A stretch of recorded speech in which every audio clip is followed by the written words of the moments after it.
యేసుక్రీస్తు నామంలో బెతస్తా విడుదల పరిచర్య తరపున మీకు ప్రేమపూర్వకమైన వందనాలు. ఈ దిన వాక్య ధ్యానము, ఆయన నిన్ను గద్దించినప్పుడు విసుకకుము. హెబ్రీయులకు రాసిన పత్రిక 12వ అధ్యాయం 5వ వచనం.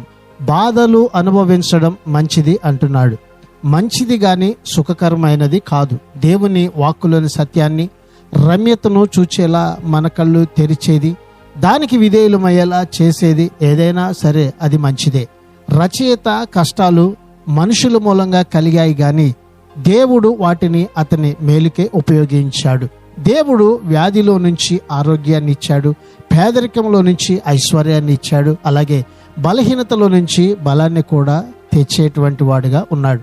మనల్ని పరలోకానికి చేరువ చేసేది, మనము మోయవలసినది కూడా దేవుని యొక్క సిలువను మాత్రమే. ప్రార్థన.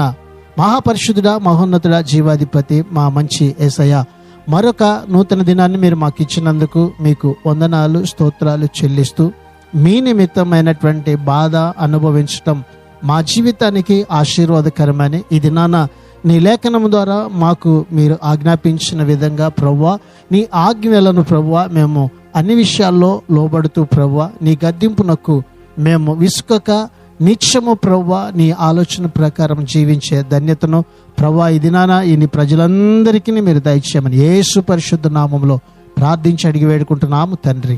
ఆమెన్.